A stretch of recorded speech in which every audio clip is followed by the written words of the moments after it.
प्रिय मित्रों नमस्कार। मेरे प्यारे साथियों, हम आप लोगों को बताए कि पूर्व मेघ में जो है गंभीरा नदी का चर्चा चल रहा था। गंभीरा नदी का चित्र क्या है? तो वही है, दिल में उसका प्रवेश कर जाओगे। कौन? मेघ। क्योंकि मेघ हैं काले काले और गंभीरा नदी क्या है? गोरी है।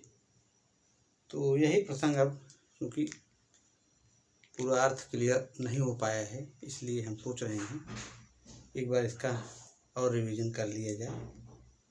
इसके बाद जो है हम फिर नेक्स्ट अगला वाला तत्स्कंदन्यद्वस्ति पुष्पमेघकृतात्मा वाला पुष्पसारे, तो उसको भी हम आगे थोड़ा सा इसके आगे बता देंगे। तो इस तरह से मेरे प्यारे साथियों,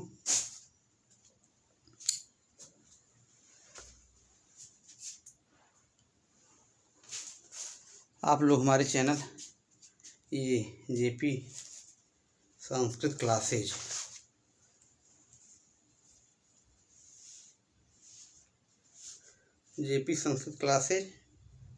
और ये जयप्रसाद दुबे नमा संस्कृत का चैनल पे बने रहिए। फॉलो कीजिए, सब्सक्राइब कीजिए, लाइक कमेंट करना मत भूलिए।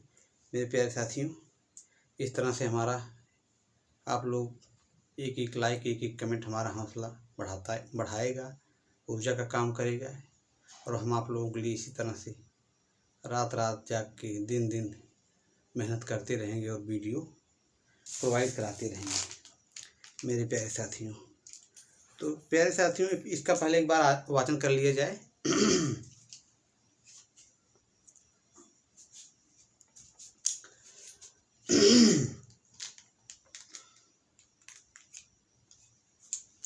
और हम आप लोगों को बता ही चुके हैं कि मेरा जो ध्येय वाक्य है, पथ के सूल जीवन संघर्ष बने फूल। तो आप इतना घनघोर परिश्रम कीजिए कि ईश्वर भी ऊपर अगर है, देख रहा है, तो प्रसन्न हो जाए। वास्तव में बंदा जो है मेहनत कर रहा है, कर्म कर रहा है, परिश्रम कीजिए, फल तो ईश्वर के हाथ में है। ठीक है, क्योंकि गीता में कहा गया है ना, कर्मणि वाधिका रस्ते माँ फलेश कदाचन माँ कर्म फल हेतु भूर्मया संगेस्तु कर्मणि। भगवान श्री कृष्ण कहते हैं अर्जुन को, जो समझा रहे थे, तो उन्होंने कहा कि अर्जुन भैया ऐसा है कि देखो सब मरे पड़े हुए हैं। जब उनको मोह हो गया, कहीं हमारे पिताजी हैं, हमारे दादाजी हैं, फिर पितामह, बड़े पितामह, तो हम लोग कैसे बच करेंगे? तो उन्होंने कहा देखिए ये सब मरे पड़े हुए हैं। तो तब जो है अर्जुन का मोहभंग हुआ, तब उन्होंने युद्ध करने का निश्चय किया और उन्होंने कहा हतो वा प्राप्त स्वर्ग जीत्वा वा भाष्य महिम तस्मात्तिष्ठ कौन्तेय युद्धाय कृत निश्चय। मारे जाओगे, मैंने दोनों तरह से उनको लाभ दिखा दे रहे हैं। तो आपको क्या होगा? कीर्ति मिलेगी, यश मिलेगी। लड़ता हुआ अर्जुन मारा गया। मतलब आपको ये है कि आप अगर युद्ध अपरिहार्य हो जाए, शंखनाद हो जाए और धर्म युद्ध है, तो वहाँ से पीछे नहीं हटना चाहिए। अगर पीछे हटे तो पूरा समाज, पूरा दुनिया आपको यही कहेगा कि बंदा पीठ दिखा के भाग गया। एक श्लोक है नहीं पत्रस्यामा, इसमें उसमें ये है कि जो करके है, तो उसमें जो पूर्व मेघ में यद्यप उत्तर मेघ का प्रसंग है, माने जो घोड़े हैं, उज्जैनी के घोड़े हैं, कैसे हैं? पत्रस्यामा। कहने मतलब ये है कि वो सूर्य वाले घोड़े हैं। और उसमें जो जो मतलब जैसे जो घाव लगा है, तो उसमें यह है कि रावण से आदमी लड़ा है। भाई राम जो है, यद्यप राम अकेले थे और रावण की इतनी बड़ी सेना थी, लेकिन राम अगर पीठ दिखा के भाग जाते तो यही दुनिया कहती कि राम डर के मारे भाग गए। तो वही चीज़ है, यदि आप लड़ रहे हो, चोटिल भी हो जाओ, तो ये वीरता का लक्षण है। आदमी युद्ध मार्ग में डटा रहा, भागा नहीं, ये चीज़ होता है। धर्म के लिए युद्ध अगर है, आप सत्य के लिए लड़ रहे हैं, तब हटना नहीं चाहिए।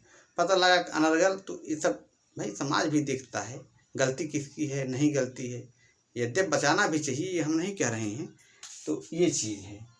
तो वही गीता में भगवान श्री कृष्ण की कर्म पे आपका अधिकार है, फल पे नहीं है। माँ फलेश कदाचन, अगर आप फल सोचने लगेंगे तो आपका कर्म बाधित हो जाएगा।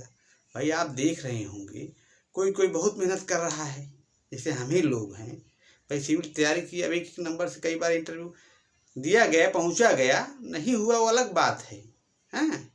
लेकिन ये है कि जो है आदमी में परिश्रम तो किया, मेहनत तो किया, कई बार MP मेंस वहाँ भी हर जगह सब अच्छा परफॉर्मेंस किए, तभी लोग हमको जान रहे हैं।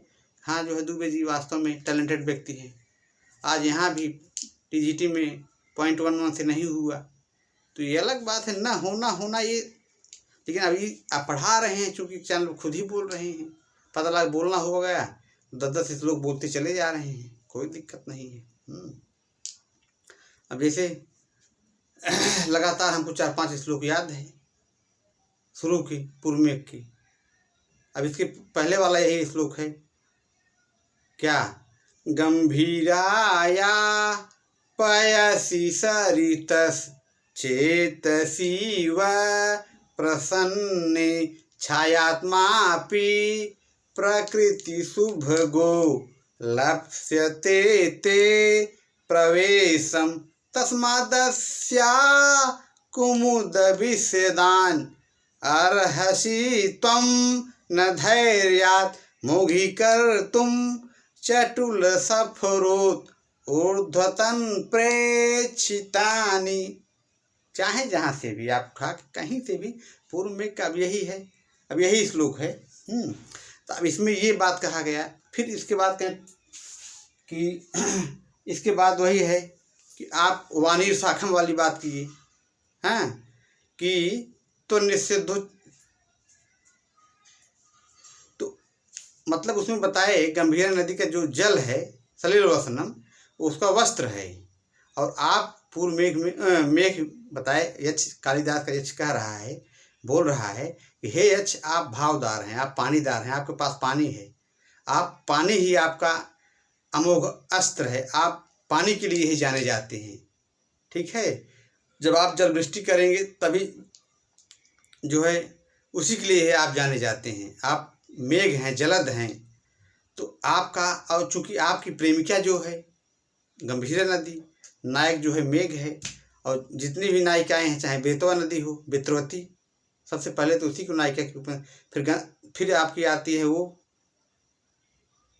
क्या, निर्विंध्या, तो फिर अब आ गई आपकी गंभीरा नदी, तो फिर बेतवा मिलेगी आपको, फिर आपको वो क्या नाम है, तो इस तरह से जितने भी हैं नर्मदा नदी भी, उसको भी बताए। तो ये चीज़ है। अब यहाँ पे अब आ गई गंभीरा नदी, क्योंकि गंभीरा नदी साफ़ सुथरी नदी है, एकदम जैसे हरिद्वार में गंगा जी पवित्र मतलब बह रही हैं, साफ़ सुथरी, एकदम स्वच्छ हैं। तो वही कह रहे हैं आप उनके चित्त दिल में प्रवेश कर जाओगे, क्योंकि भाई जाहिर सी बात है छाया जो है नीचे तक जाएगी। तो अब क्या होगा, वही जो गंभीरा नदी के नेत्र हैं वो सफ़र मछली बता रहे हैं कि जो चितवन है उसके, मतलब जो बार बार मछलियाँ क्या हैं कि उछल कूद मचाती हैं, वही मानो उस नेत्र से आपको अगर देखेगी तो आप उसके नेत्र देखने को अमोघ मत कर देना। प्रेक्षितानि, उसके प्रेक्षण को, मतलब कोई भी प्रेमिका आपको प्यार भरी निगाहों से अगर देख रही है तो उसके इस चितवन को, इस कटाक्ष को आप मतलब व्यर्थ मत कर देना। तो अब यहाँ फिर ये हो गया, अब गंभीर नदी से अब मेघ आगे बढ़ रहा है। तो मेघ कह रहे हैं कालिदास जी, यक्ष कह रहे हैं कि हे मेघ, जब आप गंभीर नदी में जल वृष्टि कर दोगे, पानी बरसा दोगे, ठीक है, तो अब आप जब आगे आगे चलोगे, क्योंकि आप शीतो वायु जो है, शीतो वायु ठंडी ठंडी वायु जो है, जब भाई जाहिर सी बात है बारिश वगैरह हो जाता है तो फिर ठंडी ठंडी हवा बहती है। ठीक है, तो वही कहने का मतलब है कि जब आप पानी बरस दोगे तो शीतो वायु बहेगी, और आप मेघ हो, आप बड़े व्यक्ति हो, महान व्यक्ति हो, आप बादल हो, भाई कहा नहीं गया है, कहे नहीं थे इसके पहले वाले श्लोक में, जातम मन से भुवन विदिते, जातम वन से भुवन विदिते पुष्करावर्ते कानाम जानामि त्वं प्रकृति पुरुषम काम रूपम मघोन तेनार्थित्वं त्वयि विधिवशात् दूरबन्धुर्गतोऽहं यांचामोघा वरमधिगुणे नाद में लब्ध कामा। तो चूंकि मेघ प्रशंसा इतना की कालिदास जी कि आप हैं, आप पुष्कर और आवर्तक श्रेष्ठ कुल की हो, आपसे अगर हम मांगेंगे कोई याचना करेंगे और आप निष्फल भी हो जाएगा तो भी श्रेयस्कर है। गुणी व्यक्ति से की गई याचना निष्फल होने पर भी श्रेयस्कर है, लेकिन अधम व्यक्ति से की गई याचना अगर असफल हो जाए तो व्यर्थ है। तो यही चीज़ है, चूँकि आप महान व्यक्ति हो, मेघ हो, आप आगे आगे चलोगे, ऊपर ऊपर चलोगे, और शीतो वायु क्या है, नीचे नीचे बहेगी।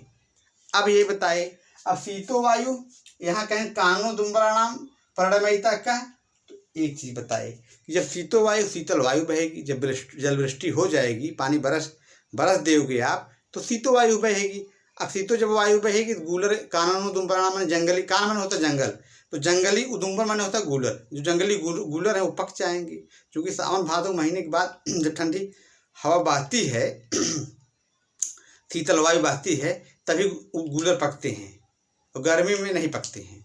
तो वही चीज़ है। एक चीज़ फ़ायदा बताए, अब इसको फ़ायदा बता रहे हैं कि आपके जल बरसने से क्या क्या फ़ायदा होगा। फ़ायदा नंबर 1 कि कानूनो दुम्बराणाम परिणमयिता का शीतो वायु, शीतल वायु जो है जब बहेगी तो क्या होगा कि गूलर पकेगा, फायदा 1 हो गया। फिर कहे कि वसुधा गंध संपन्न भी पीयमाना कह शीतो वायु, माने जो हाथी हैं, हाथियों के द्वारा पीयमानम हो गया सानस प्रत्यय, पिया जाता हुआ।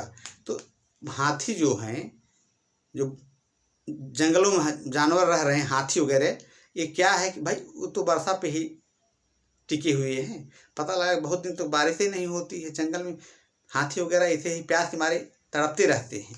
तो जब जल वृष्टि हो जाएगी तो क्या है कि शीतो वायु ठंडी ठंडी जो हवा है उसको क्या करते हैं, ये अपने सूंड से, क्योंकि सूंड में छिद्र होता है, तो छिद्र से ये स्रोतोरन ध्वनि शुभगम, शुभगम माने यहाँ मनोहर है, तो उस शीतो वायु जो ठंडी ठंडी वायु है उसको खींचेगा अपनी तरफ से। कौन? हाथी। तो वही है दंत भी पीमाना शीतो वायु, मैंने पिएगा। तो अब उसको जब वो खींचेगा तो गुड़गुड़ाहट टाइप की आवाज़ आएगी, तो वही चीज़ है, जो गुड़ करके आवाज़ आएगी तो स्रोतों उसके छिद्रों से ध्वनि निकलेगी, ध्वनि शुभगम, ये चीज़ है, तो आवाज़ निकलेगा। तो ये बात बताए।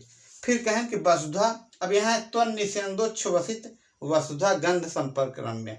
त्वन निस्यंद माने आपके बरस देने पर, उच्छ्वसित माने धरती क्या है, फूल जाएगी, जो उसमें है पपड़ी निकले आएगा, तो फूल जाएगी धरती, क्या हो गई, फूल गई। फिर क्या है, जब फूल गई तो उस धरती से गंध निकला, सोंधी सोंधी गंध निकला, महक निकली, एक अजीबोगरीब टाइप की महक निकलती है। जब बारिश होता है तो बारिश होने के बाद एक अजीबोगरीब टाइप की सुगंध निकलती है पृथ्वी से।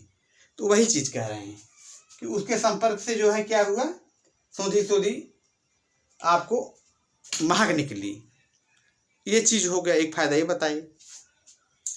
फिर क्या है कि अब इसमें ये कह रहे हैं नीचे ही वास्यत उपजिग्मिषो, उपजिग्मिषो, जिग्मिषो माने जब आप समीप जाओगे, उप माने समीप, जिग्मिषो माने समीप जाओगे। देव पूर्वम गिरिम, पूर्वम गिरि माने पर्वत होता है, पूर्व देवम देव के पूर्व मतलब देवगिरी पर्वत मिला जुला के, यहाँ पूर्व से अर्थ है देवगिरी। अब आप जब देवगिरी पर्वत के समीप जाओगे, नीचे ही वास्यति, तो चूंकि अब जाना कहाँ है, गंभीर नदी से जाना है देवगिरी पर्वत पे, जहाँ नित्य, अब आगे वाले श्लोक में आएगा कि स्कंद माने कार्तिकेय भगवान नित्य स्नान वहाँ पे निवास करते हैं। तो अब फाइनली इनको बताना है आपको पर्वत पे जाना है। तो चूंकि अब वहाँ से गंभीर नदी में जल वृष्टि करके आप जब चल जाओगे तो कहाँ जाना है आपको, देवगिरी पूर्वम थे। तो आप जब उपजिग्मिषो माने आप समीप जाओगे, किसके, देवगिरी पर्वत के समीप जब जाने लगोगे तो नीचे ही है, नीचे नीचे शीतो वायु बहेगी। अब यहाँ वास्यत शब्द है, नीचे ही वास्यत उपजिगमिषोः देव पूर्वम गिरिम ते माने मेघ, हे मेघ जब आप नीचे ही वास्यत, जब आप नीचे नीचे बहोगे, ये है लट लकार की वास्यत वास्यता वास्यंती, प्रथम पुरुष एक वचन की क्रिया है। तो जब आप जो है नीचे बहोगे किसके,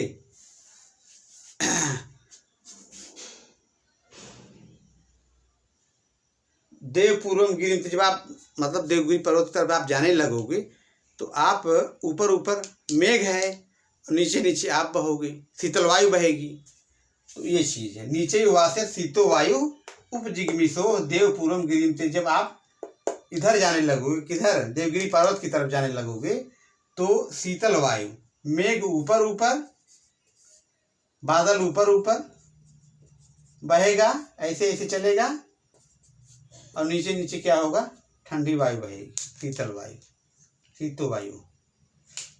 अब ये शीतो वायु कैसी है, ये परिणमयिता है, माने उदुम्बर इत्यादि से पक जाते हैं। हाँ, ये वास्यत जो है ये लिट लकार का है, प्रथम पुरुष एक वचन। परिणम रिच प्लस त्रिच, परिणमयिता माने पकाने वाली आयु, माने शीत, जब ठंडी वायु बहेगी तभी गुलर इत्यादि पकेंगे। तो ये चीज हो गया। तो शीतो वायु हो गया, ये हो गया, शीतो वायु से ही सब कनेक्ट है एक दूसरे से। शीतो वायु ये आप इधर पकड़िए, वसुधागम संपर्क्रम्य, शीतो वायु कान्वदुम्बराणाम, शीतो वायु इधर दंतभी माना, इस तरह से ये। तो यहाँ पे आपका ये हो गया सब। यहाँ पे आपका कान्वदुम्बराणाम बनेगा सप्तमी तत्पुरुष और वसुधा संपर्क रम्य, वसुधा संपर्क रम्य षष्ठी तत्पुरुष बनेगा, षष्ठी तत्पुरुष।